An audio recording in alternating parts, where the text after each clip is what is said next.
very good. So, thank you. Okay, the first session was a success, so we hope that the second one will be also interesting to you. Anna sent us her paper very early in the summer, so we were able to do something totally different, but that, of course, resonates with the things we said in the first part of the afternoon. So I will be brief, as she was, to try to figure out what we wanted to do. That was purposely a tentative paper and not with conclusions, because we have about 2 years to come to conclusions. And I think we have to shake a little bit the certainties and the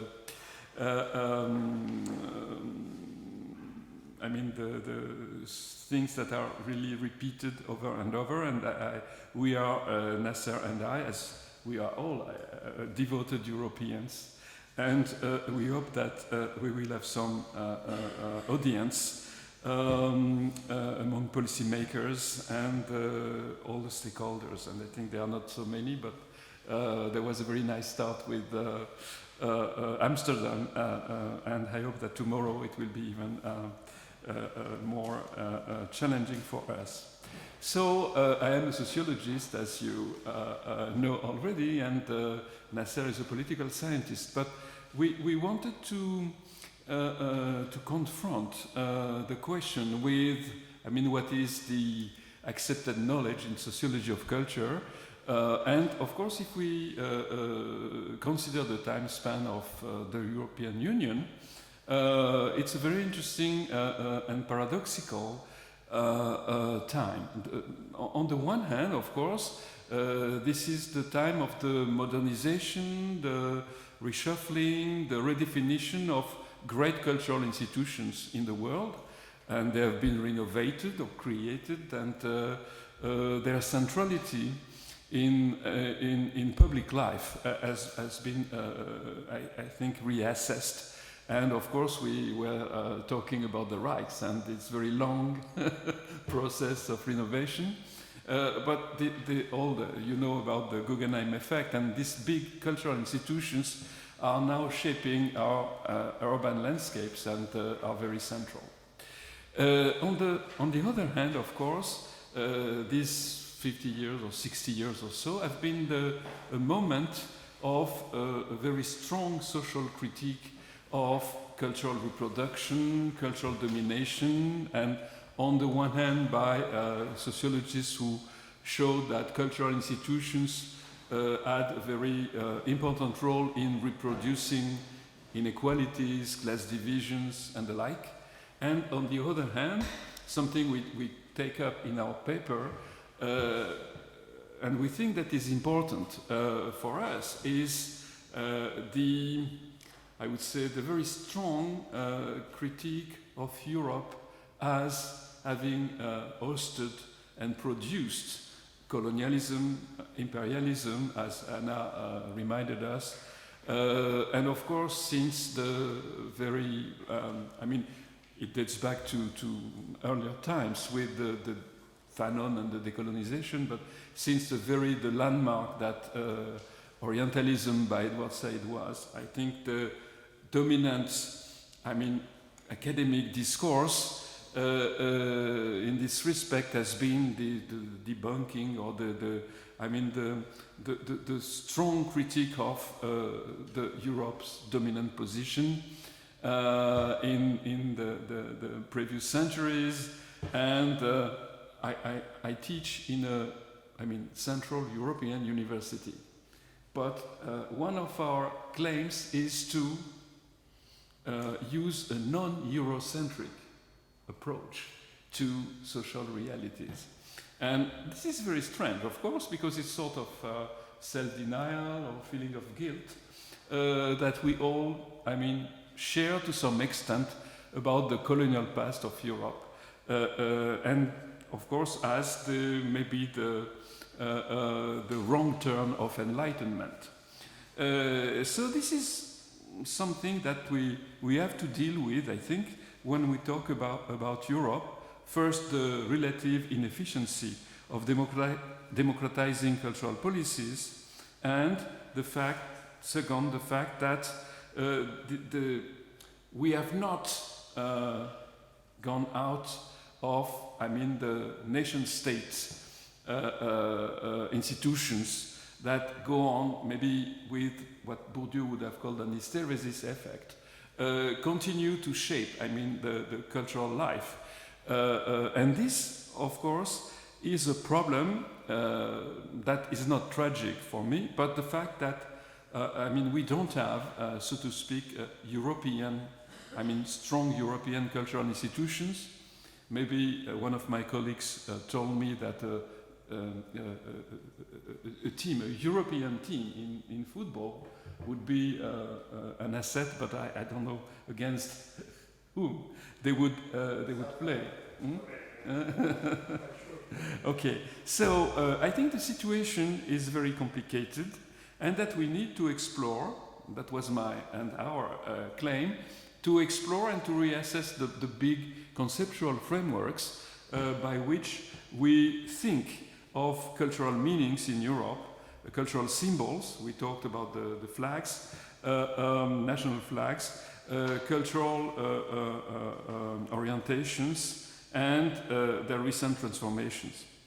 Of course, we do not share the neoconservative, sometimes leftist point of view developed by Régis Debray in France, but he is not alone, of course, and his big moustache are really showing, but it's a very common ideological discourse about the fact that Europe is nothing. And of course, it's not true. Europe has brought a lot of things, still maybe in a sort of statu nascendi, but anyhow, they have to be taken in account. So, of course, our studies, so I speak for my parish, and Nasser's also to some extent because he's a political scientist, but in Europe, I think sociology of culture, we exported, with the French people, exported Bourdieu and sociology of culture, and with Tony Bennett in Britain, who is now in Australia, and all over Europe, the same type of construction developed about the class division in cultural consumption, about the reproduction of a dominant culture, and so on and so forth. So I don't want to insist on that. We have a lot of data, and the fact that big, legitimate cultural institutions such as museums and theater, even with the development of tourism, remained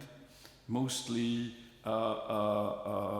reserved for middle class, even lower middle class and upper classes audiences. And of course, in this process, either the migrant or the native migrant were, I don't like the word exclusion, but were absent, because it's more neutral, were absent of this, what I call the cultural feast. And this, of course, is the first element, okay? So, in the second moment, of course, the cultural interests of minorities were taken in account, and they are now, of course, in very different ways, still a little bit shy, maybe. So either as the thing you mentioned, as in the little utopias that you mentioned too, inside, especially contemporary art or institutions, and the one you mentioned too about the minaret, to bring about new types of cultural operations that would, take in the nets new publics, new audience, new populations. And of course, it's not easy, and I've worked for years, so I do quantitative stuff, but also I have accompanied classes coming from the Nord-Pas-de-Calais, the most devastated region in France, a lot of unemployment, poor migrants and so on, who came to the Avignon Festival and who discovered the Avignon Festival. But the Avignon Festival is a paradox that I studied again and again, because it was created in 1947 after the Second World War, to reunite the French people, who of course had been strongly divided during the war. Even the distribution was very uneven, more Pétainist than Gaullist. But it was to reconcile the French people around the cultural project. And Jean Villard, the founder of the festival, described that in very precise terms. For the first time in history, the national community will be visible in Avignon. And of course, the public of Avignon, even during Villard times, remained cultivated, okay, higher education people most of the time, a lot of teachers, intellectuals, mediators, and so on. Of course, very different from, I mean, the Comédie Française. The type of middle-class people in these institutions are very different, okay? And, but what is very interesting, and Nasser knows that better than I do because he worked on these minorities in Avignon. Avignon is maybe one of the strongest, where the minorities are the most important in southern France. And there is a social and spatial segregation that is huge. And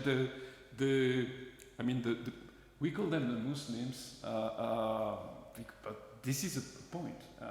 I mean the people from the Maghreb, I would say, to just don't go further in the Cour de la République, the Rue de la République, further than the McDonald's. That is a sort of invisible border, you know, that a glass ceiling that, and the festival, you never see these people. So this contradiction between, on the one hand, this claim for a national community would be inclusive and with the migrants, and on the other hand, this sort of Parisian manifestation during 3 weeks in July every year is something that struck me very deeply about the distance between the claims and so the official discourse of cultural institutions and how they work.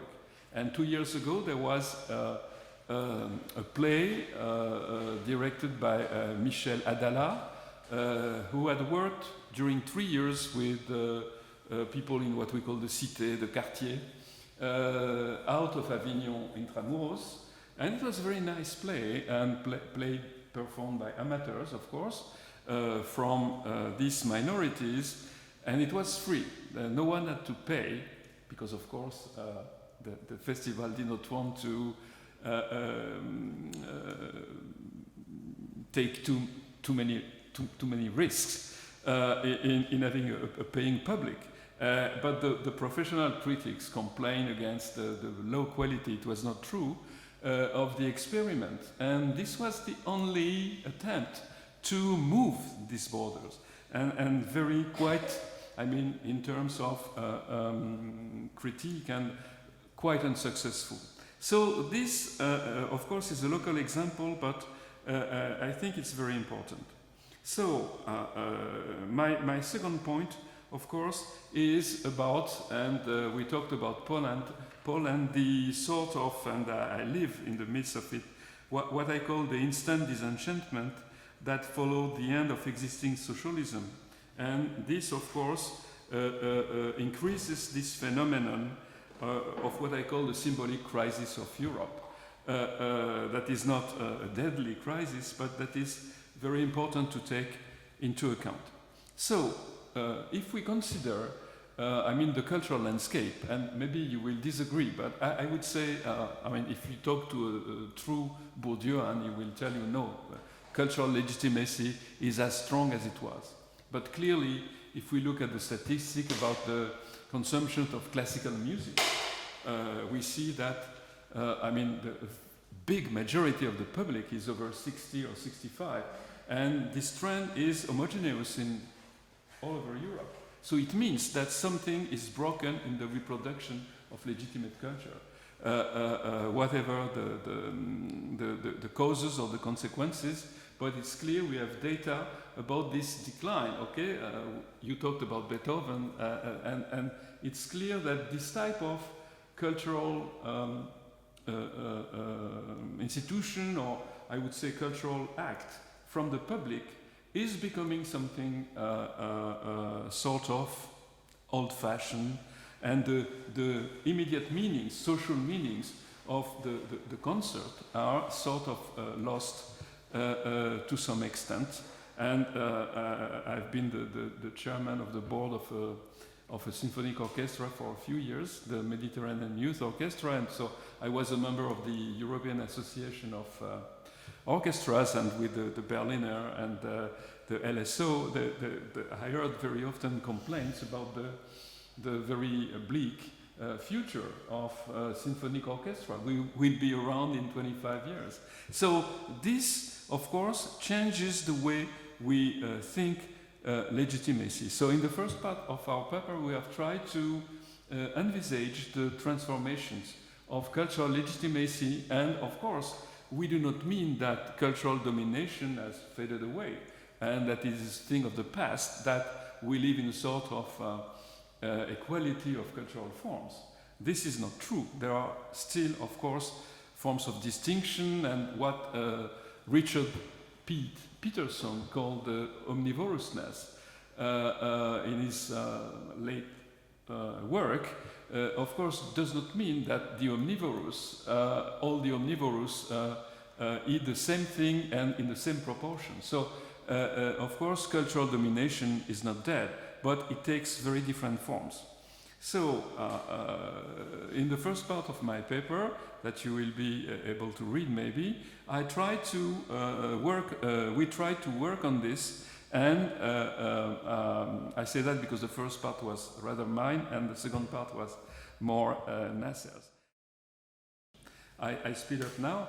The second point in the second part of our paper about the generalized recognition is this inflation of heritage. So it, of course, started within the nation states with the enlargement of the teams from,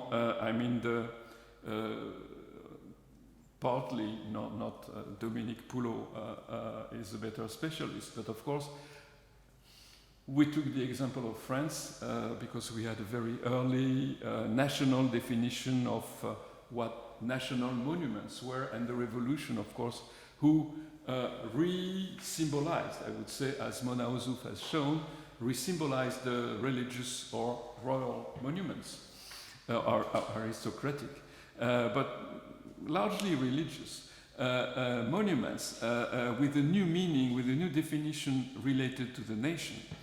And the work of Viollet-le-Duc, of course, in the mid-19th century is a case in point. This whole redefinition of medieval France and into a modern one that would solidify, strengthen the nation. Okay, so this idea, of course, that was put in 1790 in the first law in France, just after the revolution, to fix, illustrate, and define national history through monuments, of course, is no longer active. And we have now very different and many transnational is taken up by other colleagues, but taken up by transnational institutions. Okay, namely by UNESCO, but the cultural capital of Europe are another form of cultural branding that is very important. And one of my students in Budapest works on this thing, and we had work by Monica Sassatelli too recently. So we have this, this multiplication of the source of cultural recognition or legitimization through new institutions. So extension of everything can be patrimonialized or heritages, as we said this morning. Okay, so this extension, of course, is a very strong feature. So the result is what we call the growing heterogeneity of protected heritage, which is the sum, the addition of different political, administrative, bureaucratic conjunctures that surround the decision-making process. And of course, the question of legitimacy or the authority is here again central. Okay, 2 minutes more.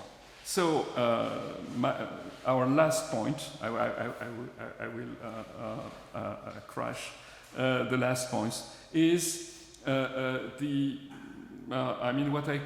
we call the equalization of expressive forms. So I mentioned it earlier, and it allows new communities to express what I call new communal cultures. And of course, this where identity appears and in different forms. But of course, when we talked about this Euro-pessimism, we have to mention that, of course, these dynamics of identity are not entirely negative, that we have to see also what emerges. And I mean, we have not talked about the Erasmus phenomenon, which is something really culturally very important. Of course limited, but this production of a symbolic space that can be identified by all the students from Europe to a large extent, and this is one of the products, of course, of not on homogenization, but of confrontation, of trajectories, style of teaching, but also ways of being student. So, and of course, and I will end my short presentation with this, of course, very hot topic, is what we call the heritageization. I know the word is absolutely wide, but we try to translate patrimonialisation. I don't know what is the good. Gerard Belanti told me that it was not good. And at CU we have a language correspondent who is from the United States, a specialist of Shakespeare, that told me you can use it. So I don't know. You will decide before Friday, I think. So the heritageization of what we call the internal other. So of course the other is no longer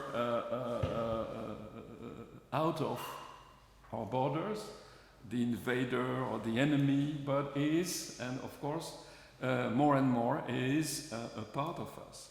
And of course, this is not a new process. Even in our country, France, that has never acknowledged this dimension. But of course, we had many Polish workers, Italian workers, and more Italian migrants were killed in the late 19th century than Arabs in the recent years. So this is with sort of little pogroms in southern France against the Babis and a lot of racism that was not based on religion, of course, but on what we can call ethnicity. How to believe today with respect to the importance of Italian names in southern France. But a real historical fact. So the internal other, of course, in France we had a divide. I did not want to speak too long, but we had this, and this is Louis mentioned this. After the monarchies, this sort of erasing local differences. Okay, it's the Eugen Weber all thing, peasants into Frenchmen, okay? And of course, with the question of language that was prominent, and the question of cultural habits. But as you know, there was a sort of two-way system. Of course, the nationalization of local cultures. But in the meantime, the idea of a petite patrie, the little homeland, that was recreated in symbolic terms and even taught in schools, okay? So not a sort of abstract nationalization of cultural forms, but a requalification, a redefinition of local cultures in new terms as a contribution, little Alsatian or the little Corsican contributing to the glory of the nation. And of course, it allowed people to keep things in another form. Now it's much more complicated because, of course, the recognition, and I conclude, the recognition of multiple memories in a single society and in Europe is the consequence of the weakening of a central normative discourse. And of course, as we said when we commented on Anna's paper, of course, Europe doesn't have a very strong, it's not the purpose. On the contrary, it is to accept diversity. So this strong central normative discourse that was at the core of the very idea of heritage in the late 18th century and the 19th century offers, I mean, a new arena for cultural entrepreneurs. Okay? So, on the one hand, national culture conveyed by great institutions and embodied in heroic figures and in great works, but with a sort of, I mean, Waterloo was a victory of Europe. Would you say that in some ways? I'm Corsican, so. Okay, but of course, is Picasso a Spanish or Catalan painter or a French painter? You mentioned Anselm Kiefer. Is he a French artist now? He has lived in the Gare. Now he's near Paris in the Band of the Seine. So, but these heroes, of course, are very often European heroes and opposed maybe to, in the, contemporary art better than I do, but with, of course, these great figures of art that cannot be defined in national terms. And one of the Dutch most important artists, Marlène Dumas, is from South Africa. So this, of course, is an element. Okay, so what we have to do now is to account for the fact that there is no central agency of legitimization of cultural forms or symbols. But on the other hand, there is a sort of generalized and unended quest for recognition. But who recognizes whom?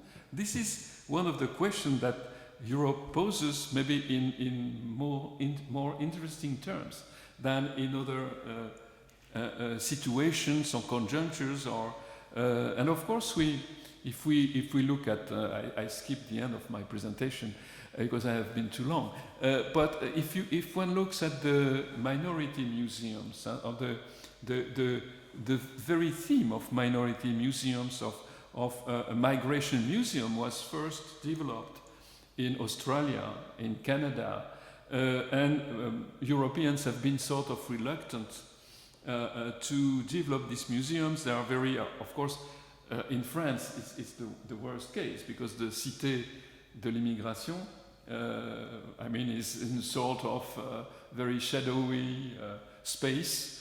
Sarkozy declined the invitation to inaugurate the Cité de l'Immigration. Hollande did it very late, but not very big noise and not very strong discourse. And of course, these institutions,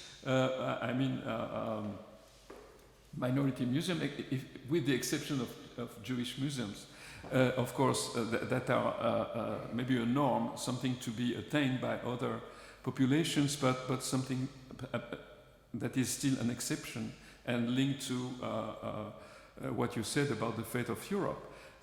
So the question, of course, is how can we accommodate diversity? What do we mean by diversity, as Anna reminded us? Because, of course, culture is also a place for domination, confrontation, fights over the definition of what's right and what's wrong. And Europe might be, I think, the place to reassess, the very definition of multiculturalism, so which plead for group differentiated rights, okay, according to the canonic definition. And of course, this challenges the contractualism or individualism on which Europe was based. But we have to, I think, to see how this confrontation will develop in Europe. So I stop here. I think what we have said in the paper, and the paper, the version you have is an earlier one. So we made corrections at the last minute because we had very interesting comments. And we will continue because we were very busy at the beginning of the academic year with the new cohort and the like. We will give you a third version that will be a little bit more articulated. So thank you for your attention.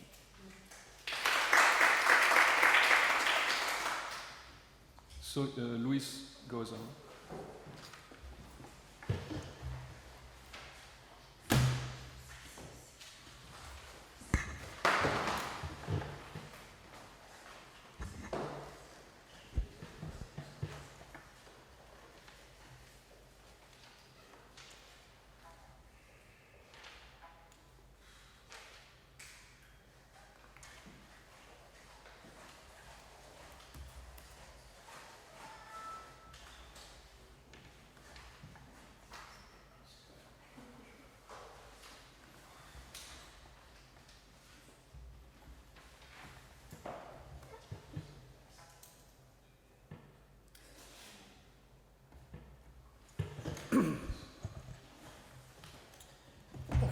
To be standing.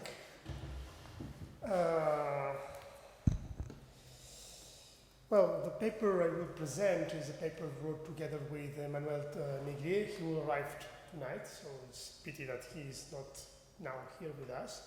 But we really like to have as much comments as possible because, as you see in the title, preliminary reflections.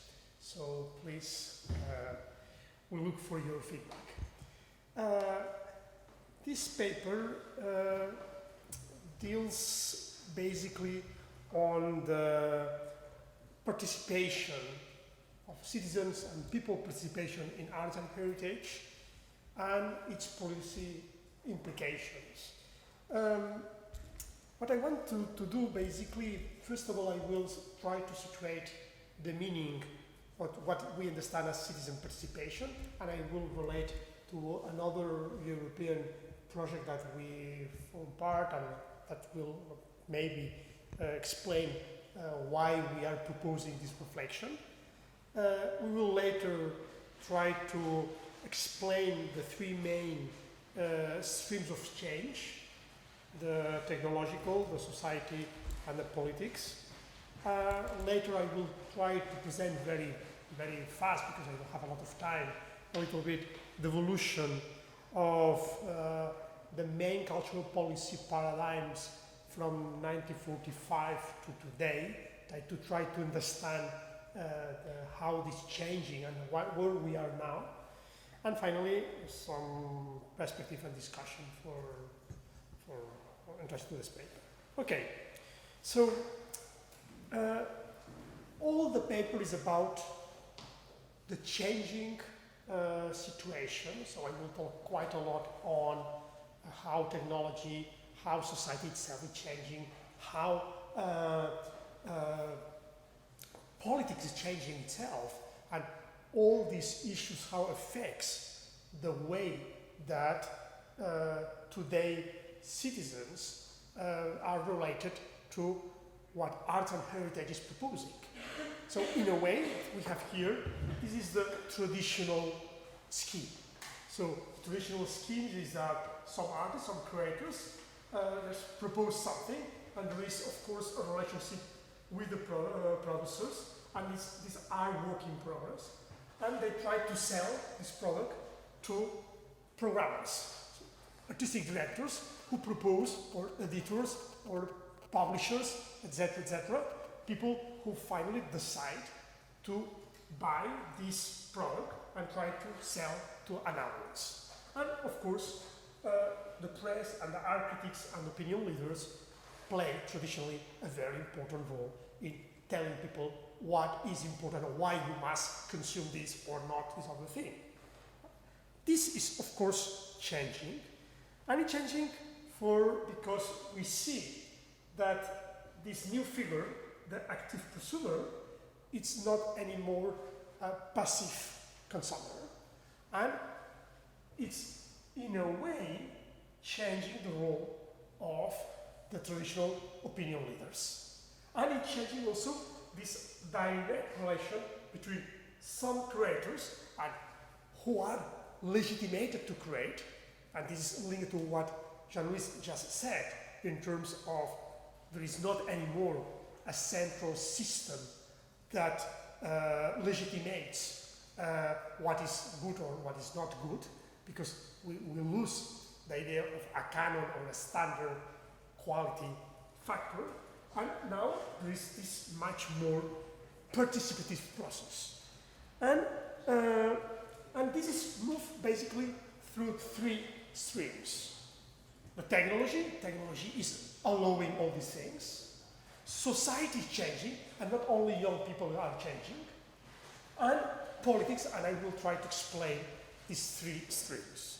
And this is linked to this project I was talking to you, which is this Be Expectative project, which is a project who tries to explain and wants to propose the role of active spectators, because this is about live performance, festivals, theaters, and so on.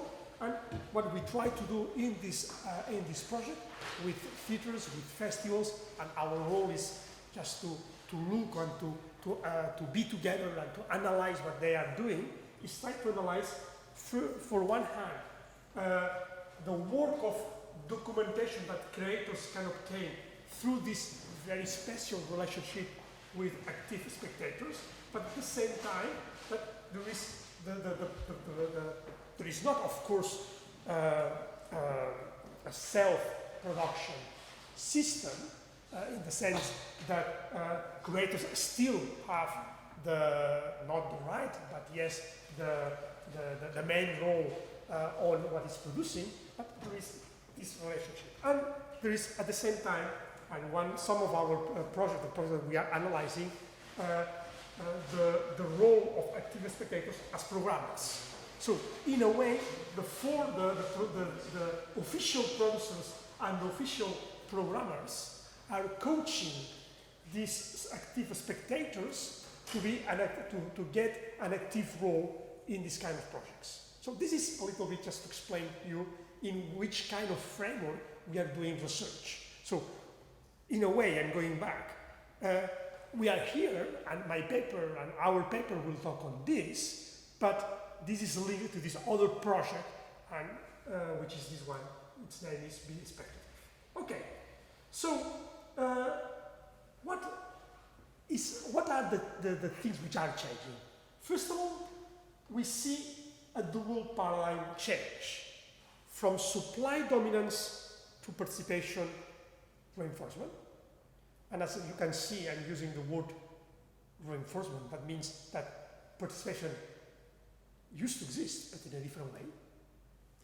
And secondly, this change from consumption to co-decision, and accepting that consumption is still very important. We are not denying the very important role of consumption. And this is because there are three changes in the dominant logics.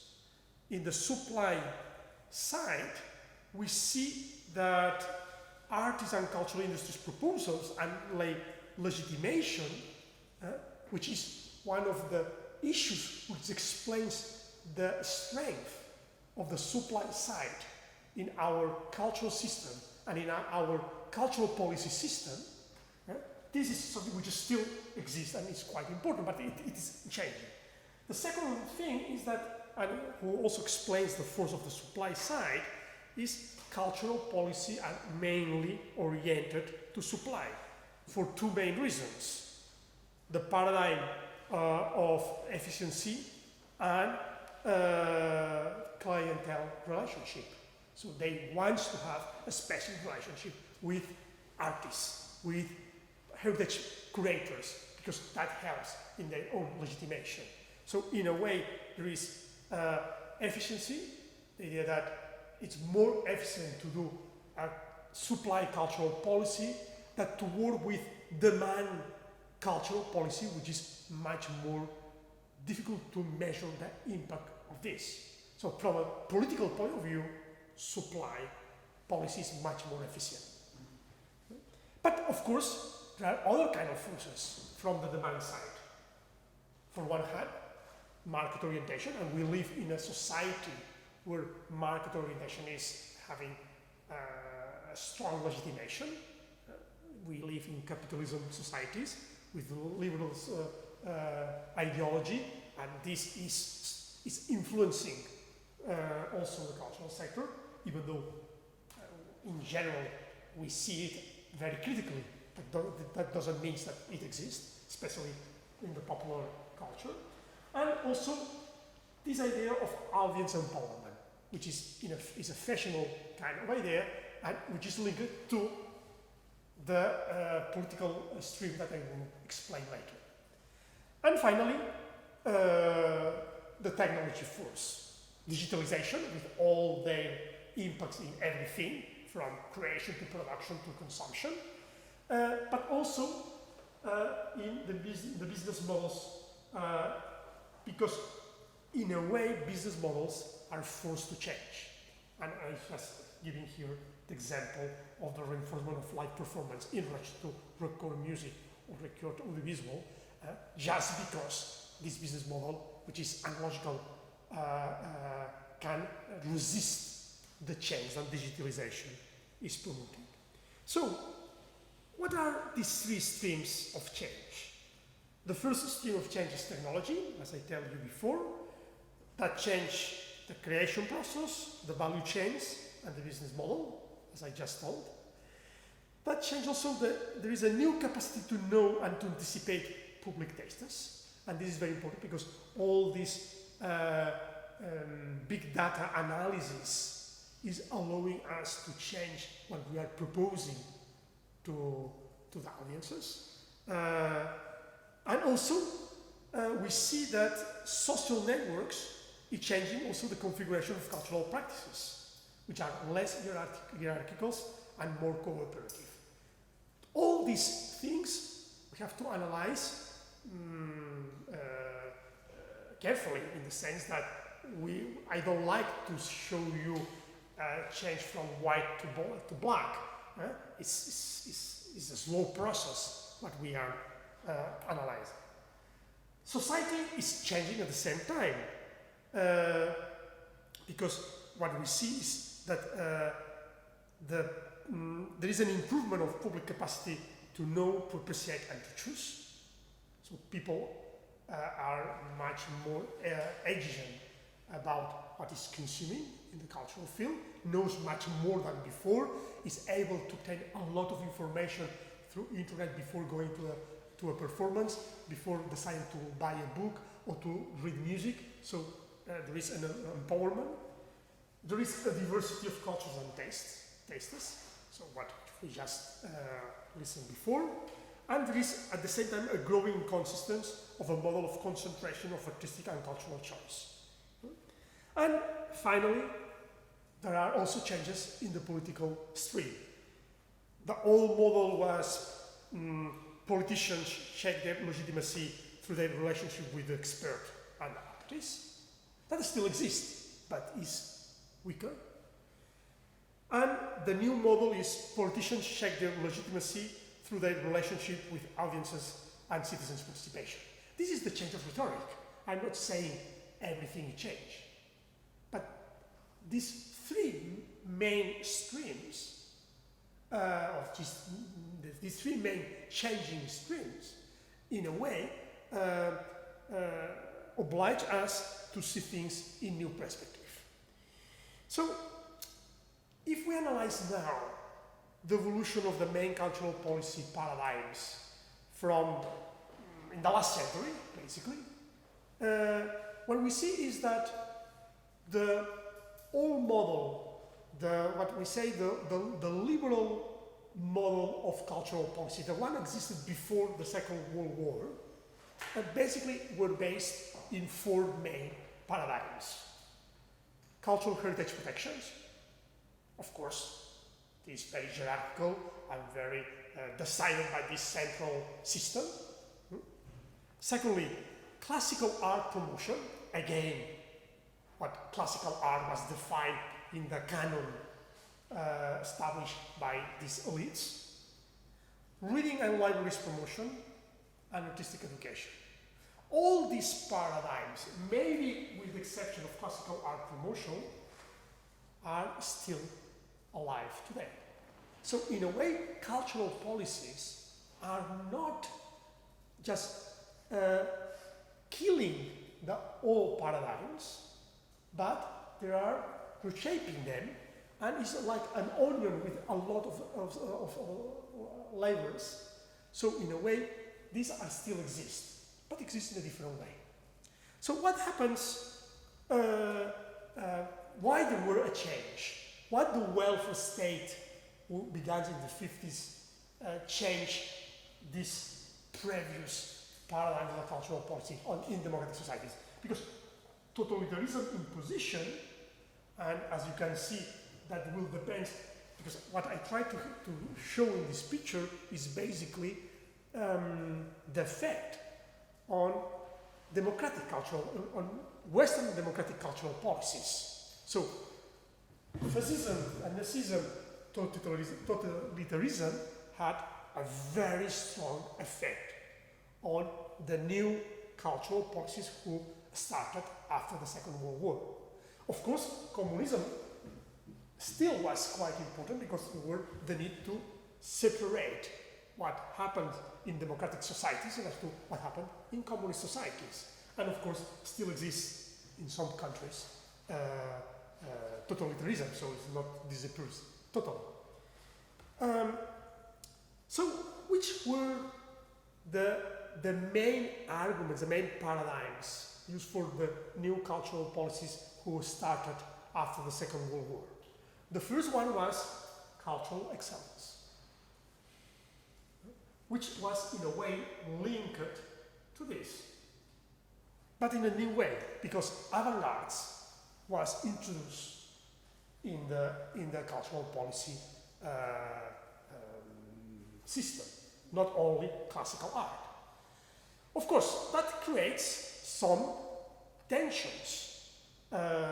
Traditional politicians could accept some disturbances created by these avant-gardes, as traditionally kings accepted what clowns propose in their own courts. So that was something, so there were a space for freedom. And of course, in the political rhetoric, the free speech was a main principle against the communists. It was the moment of the Cold War. Okay? The second main paradigm was cultural democratization. And cultural democratization is still probably the main paradigm in most established cultural venues today. Still. At the end of the 60s, beginning of the 70s, a new paradigm took place. In the early moments, with a lot of controversy and little direct effects in real cultural policy and cultural strategies. But what is interesting is that cultural democracy as a paradigm changed all over these last 30 years or 40 years, in the sense that it began more linked to sociocultural strategies, later on cultural development, both at domestic scale and international cooperation scale, and in the 90s, linked to the new paradigm of cultural diversity and cultural rights. So globalization took an important role. And much more recently, with the crisis, what we see is a new paradigm in the same family of cultural democracy, which is cultural commons. So it's interesting to see that when we talk about the main paradigm of cultural policy, there are families. And these families shows that the ideas could remain even though they are adapting to the new society values. So society values, political values, and technology will have an important role. And finally, the last family of paradigms begins in the 70s or really in the 80s, all in academia, but got a quite importance during the 90s and basically during the 2000s, which was in the beginning cultural economics, today creative economy. But basically these are the main paradigms that when we try to analyze a cultural policy, we saw these paradigms. So how all these paradigms plays in the game of the citizens' participation, in this inclusion debate we are talking about, because maybe some of you will think, oh, this man is talking about something which is quite far away from the main topic of this session. But I don't think so, because what I try to do is try to close cultural policy evolution and paradigms and how it's changing through these three main streams, and how one thing is the rhetoric on the cultural policies, the other thing is the real strategy of venues and cultural professionals, and finally how consumers, how the different forces in this contradictional world are working. So that's basically what I try to do here. So in a way, all this paradigm, all these concepts in the rhetoric, for instance, the rhetoric used by cultural professionals try to separate intrinsic goals of cultural policy, so the legitimate ones, excellence, cultural democratization, that is what we are defending, the established cultural sector. Of course, with the idea of creative innovation, citizens' alignment, cultural experience valorization, heritage conservation valorization, and so on and so on. From the extrinsic goals that they say, oh, politicians only see these ones. But this relationship, which of course economic growth, employment, social cohesion, participation, identity, sense of belonging, or territorial balances, just to use some of them, the problem is that why there is a deny, or why there is a méprise, how do you say that in English? Méprise. What? Looks down. Yeah. But in a way, they are very important, and they are not far away, of course, from others elements. But be careful, because for me, what is important is what happens through the cultural experience of citizens. And I think that cultural democracy talks in the middle, but we never talk about something which for me is very important: enjoyment and entertainment. Never people in the cultural policy field talks about this, but without enjoyment, there is not a real cultural experience. People don't be participating. So people need to enjoy. So entertainment is not something negative. But in the rhetoric of cultural policy, it seems as something negative. So this is a little bit the landscape I wanted to propose here. Of course, everything is related. And that's, I think, is the intelligent way to analyze everything. So what we have here is, and that's a little bit my final, so the paper, it's much more deeper. I just select some things from my presentation here, because we finally wrote with Emmanuel a quite theoretical paper, which is still in progress, but I think it's quite interesting. So when we talk about technology, dream or reality? I talked before about the role of social networks, but do we really believe that are they changing so much? because it's provoking new exclusions, for instance, or it's reaching not only everybody, but maybe in very different ways, or digital dynamics are really so independent, or they are interlinked with social and spatial dynamics. In a way, our first conclusion is we are not in a revolution space. So things are changing, yes, but we are not in a revolution situation. The second thing is, well, relativism. We talked quite a lot on this, we use a lot this term, and this idea of audience obsession. Well, things are not so clear.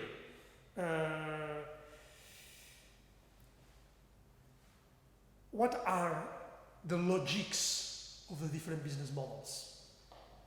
If we look to Open TV and what the advertising industry is asking to public TV, we see something totally different if we analyze music consumption. So, again, we have to be very careful on the analysis of what is happening in citizens' participation. So the prosumer is a nice word, but which percentage of the total population is really an active spectator? So, in a way, demand policies might be socially unfair and artistically inconsistent if we don't take into account all these contradictions. And finally, the political manipulation and the risk of demagogy. Well, politicians in general defend participation before elections, never after elections, or very little after elections. So, also, I think we have to be careful with all this citizen participation argument. So, because in the political logic, it has some limits. I talked about, in some way, the end of hierarchies, but politics and policies remain quite hierarchical.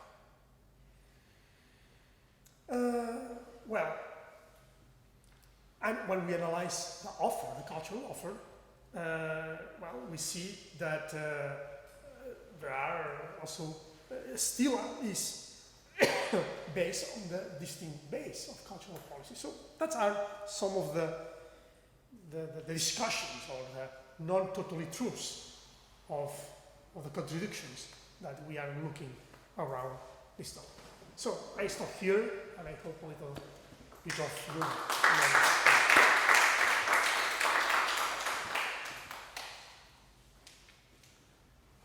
Would like to start?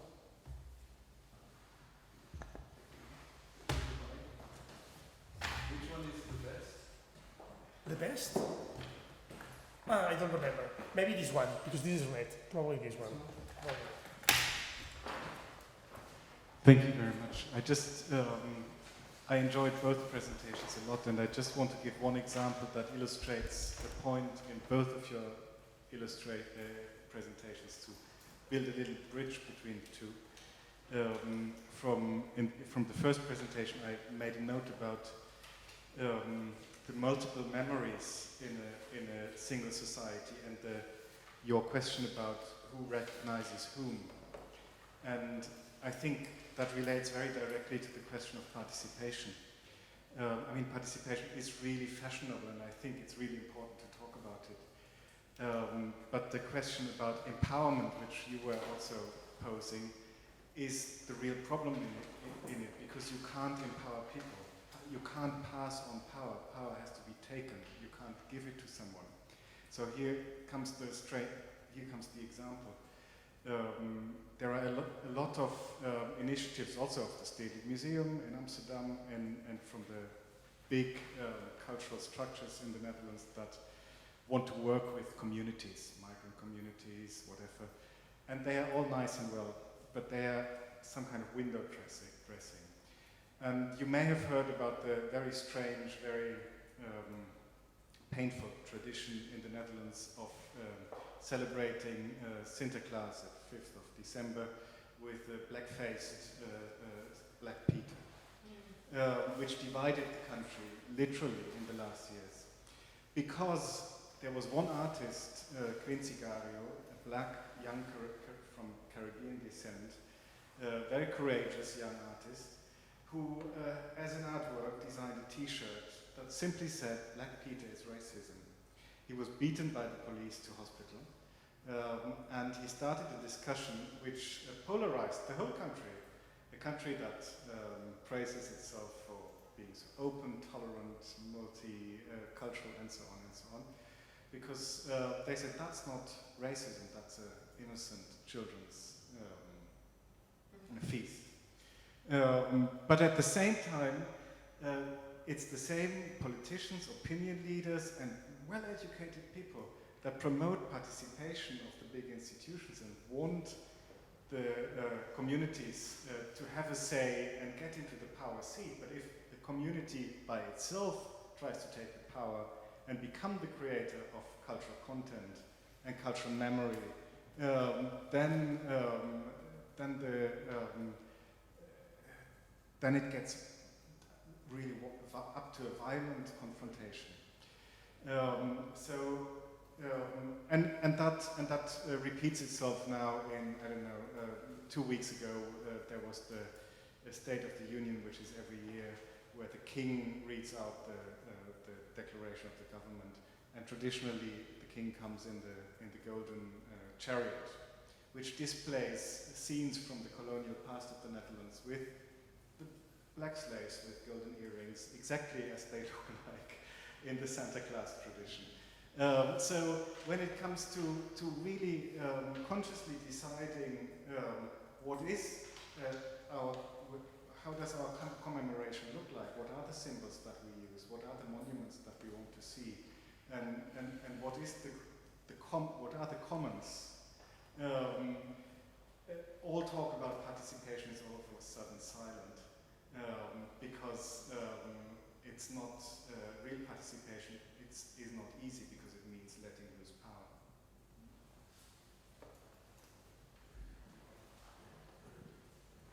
Yeah, I suppose it's more of a question to Louise. How does your model relate to the question of European identity? Because I think we were getting into the field of the other panel that speaks about culture productivity, but I wonder, well, this is a very interesting approach to how different factors affect culture productivity, whether this can tell us something specific about European identity and as a factor of inclusion and exclusion. And my question to Jean-Louis is, do you see European identity mainly as a legitimacy device? Or, what would be your reflection on this? Could you start, Louis? Okay, maybe the two questions are related to. Maybe the two questions are related, and maybe in the rest of the discussion we will try to deepen insights. I think it's very important because it's a big term, and of course with the limitations you mentioned, and of course if we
should turn the spectator into a participant.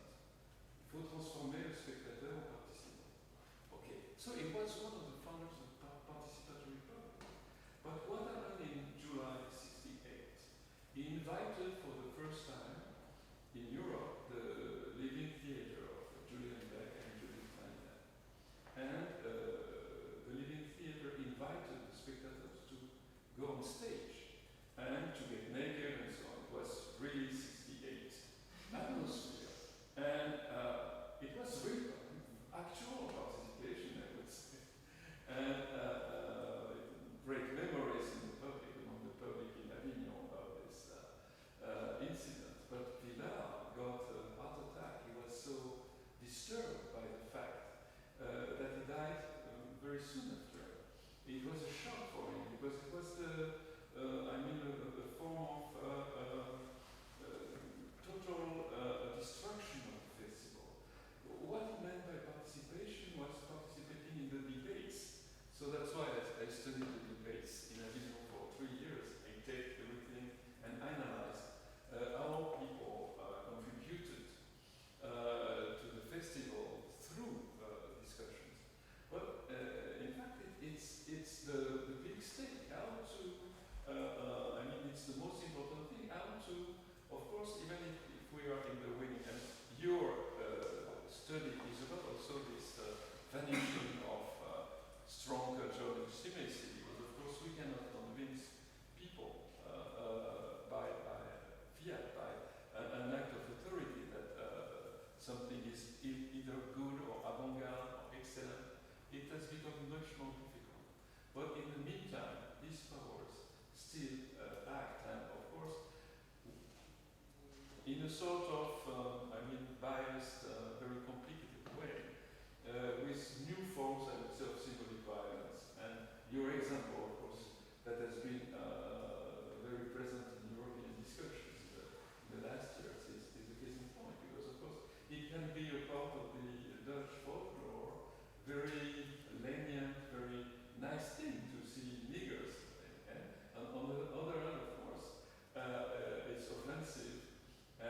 But the two meanings coexist, and the issue, to answer Anna briefly, is of course a new legitimate Europe, in my view, would be not in the form of instantiation of legitimacy, but I think a sort of new type of authority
European lobbies.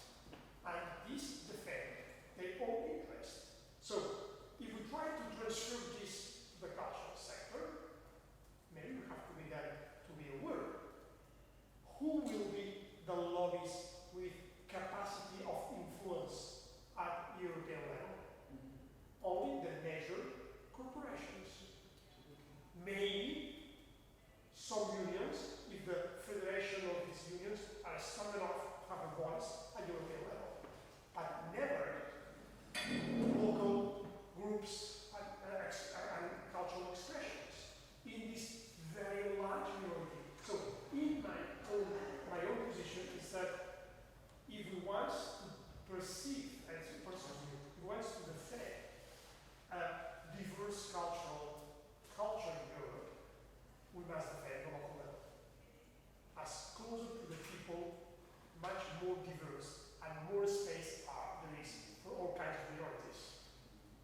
So the instrumentalization we talked before in the previous session, where the people saw the European level as a defending space, I think is dangerous. I do believe much more and what you can do at local level. So that might be an answer to your question.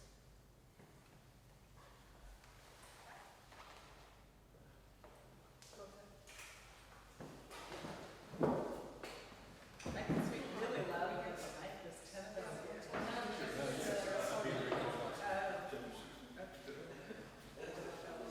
Hi, I'm extremely sorry for coming in late. I think it was very interesting. I'm a practitioner, I'm not an academic, so excuse me for hitting it on that level. But it seems to me somewhere between what you were saying, which I caught, and what you were saying, there's quite an interesting space, because participation does tend to happen at a local level. I think participation, just the act of speaking, the forums, it's either on a technological level or a local level, but it doesn't mean that it doesn't inform the state agents. So I work in museums and museum planning, and certainly the convention of participation that probably is more powerful in local museums has extended towards large national museums, which have national constituents and are able to voice their demands or the demands of their constituents, however they're seen on a European level. So in a way, I don't think we can create this dichotomy that, participation, I mean, I strongly disagree with what you say, because I think the end result of that argument is we mustn't create participation because it's never going to achieve genuine empowerment anyway, and you're still going to get racist people doing terrible things, which is true. There are many different levels of, fine, but there are many different levels of state, I think, and they do talk to each other. There is a dynamism among them that I think is quite interesting. And so what you create with participation and technology, I'm sorry, I recognize very much that it closes the door, it replicates power imbalances. But I think what you do create is you start to create some kind of space for perhaps not true citizen empowerment in the rawest sense, but a line of dialogue that goes between local, regional, national, and European actors, which is incredibly important, because it doesn't always have to be either or in terms of citizens and affecting the European level. You do start to create all these concentric circles of participation and empowerment, which I think are extremely important.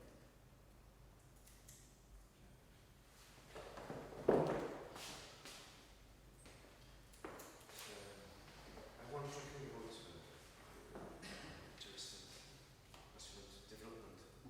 Yeah, with I want to question why European identity appear actually in the public discourse. What kind of participation, what kind of empowerment in the debate? And this question, in my view, and in continuity about what you did with, it is the role of the question of paradigm. Because if I think about the historical process between after the Second World War and the fall of Berlin Wall, you have Europe organized with model. This model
intellectual thinker of Europe talking about the Europe civilization.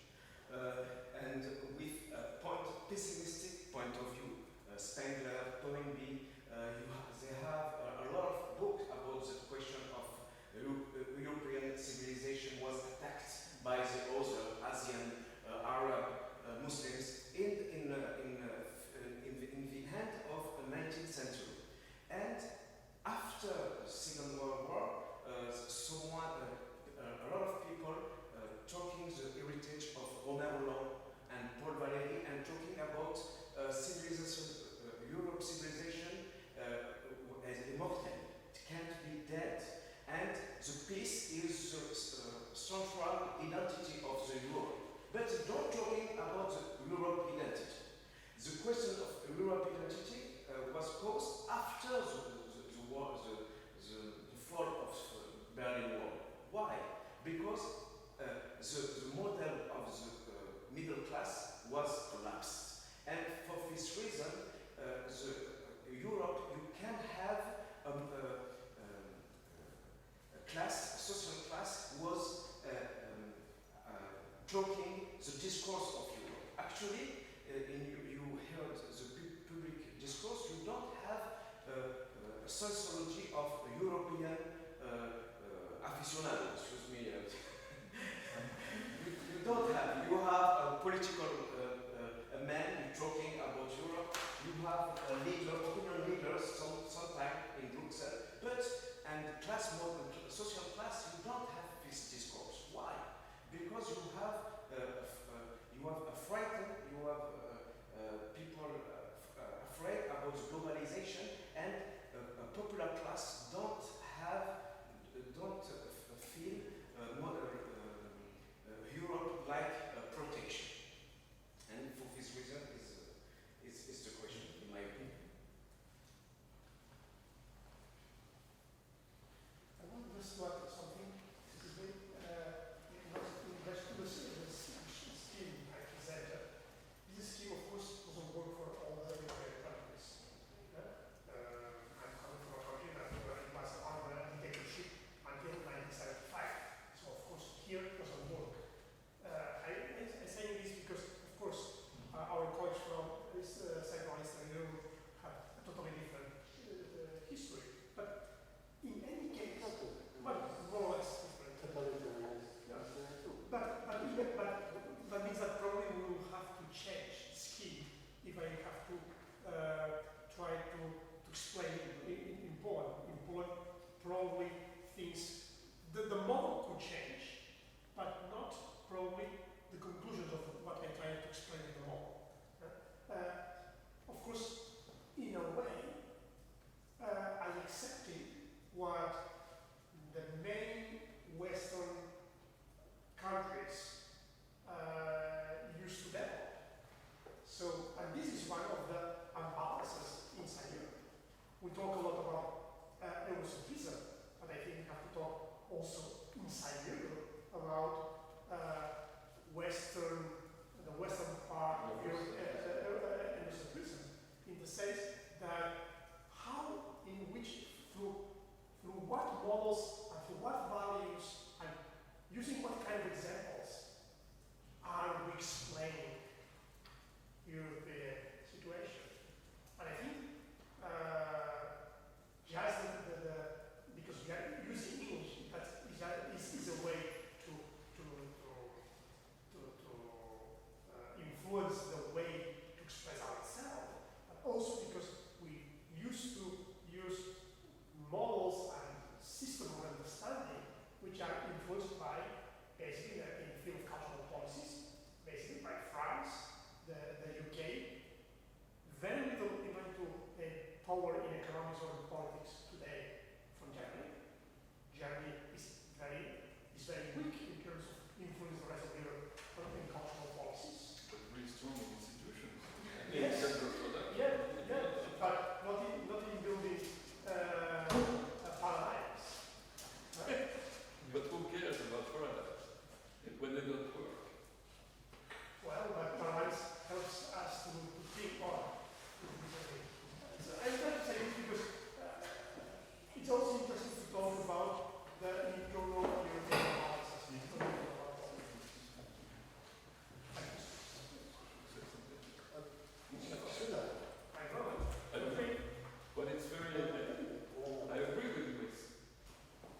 person who says it calls Zapatist barbarian.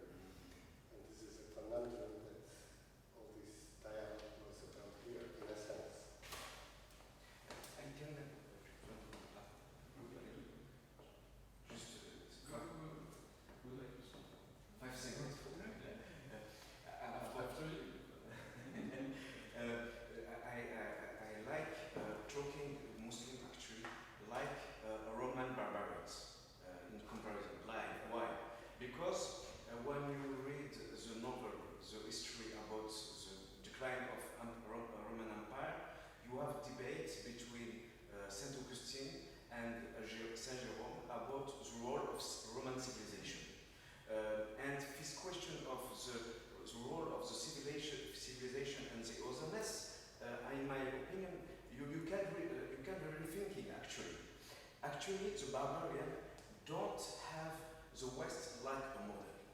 Actually, in my opinion, the role of Islam, political Islam, and the role of the radicalization in the Islam actually is, in my point of view, connecting with the fall of the West like a model. And for this reason, the radicalization is, in my point of view, a process of legitimization outside of West. It's not yet West, other West, other model. And the question of the radicalization is very difficult because actually people, Muslim born in Europe, the integration don't work. Don't work for the society. You have a lot of pauperization, a lot of crisis, and the young people from this minority are a lot of dreaming about Qatar, about Saudi Arabia, don't dreaming about Europe, don't have a political imaginary about the world. It's a big challenge, it's a big problem. Why? Because in the same context, in public discourse in Europe, it's Europe identity. You have two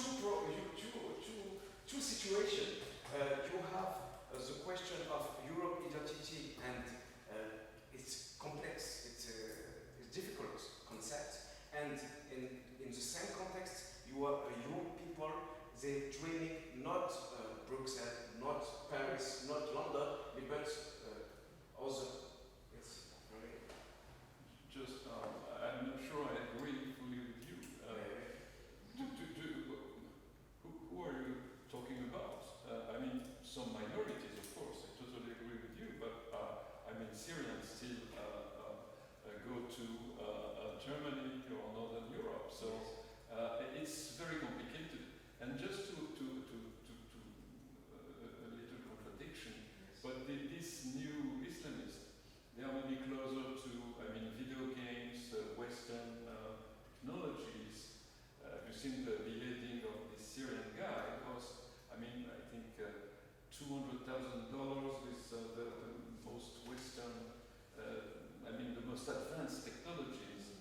So they are using, and maybe against the West, I don't know, but Western technologies rather than traditional. I mean, they are more expert on new technologies for video and spreading images than expert on the Quran, I think. What do you think? It's just... Yes, it's good.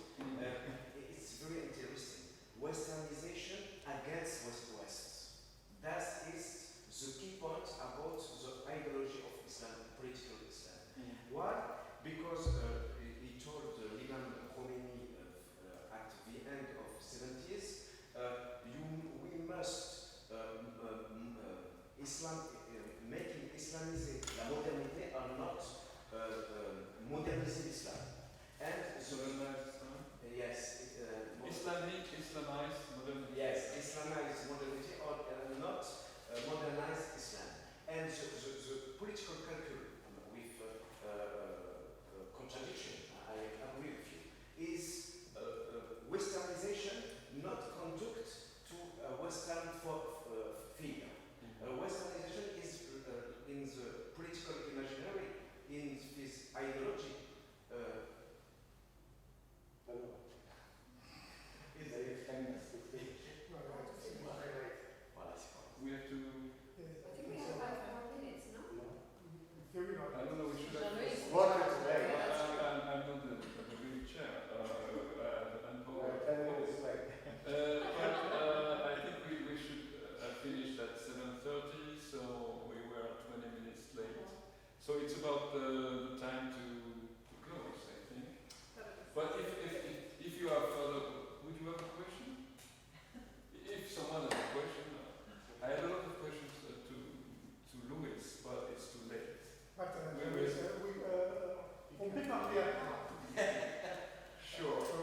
silent, not eating in concerts, okay, not shouting, okay, and it was participating in this way was considered vulgar, working class, and so on. And now we try to find again a way of associating the public. So you are a very good